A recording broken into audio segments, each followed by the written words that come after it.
Traditional শপিংটা আমরা অনলাইনের থেকে বেশি প্রেফার করি, কারণ এখানে আমরা চোখে দেখে হাতে অনুভব করে কোয়ালিটিটাকে আমরা আহ, দেখে শুনে তবেই আমরা নিতে পারছি। আর অনলাইন শপিং এর প্রবলেমটা হয় যে হয়তো আমরা কিছু কিনলাম কিন্তু কোয়ালিটি আমার ভালো আসলো না। এখানে সেই প্রবলেমটা হয় না এবং অনেক চিপ রেটে আমরা এখানে কেনাকাটা করতে পারি।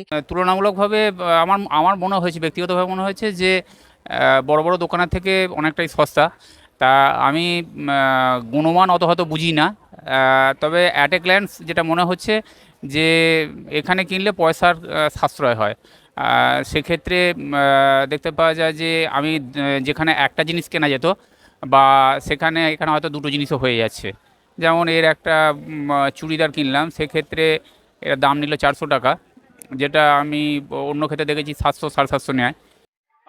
অনলাইনের সাথে যদি ডিফারেন্স বলি, অনলাইনে যেই রেটে আমরা পাই তার থেকে হাটের কোয়ালিটিটা অনেক বেটার।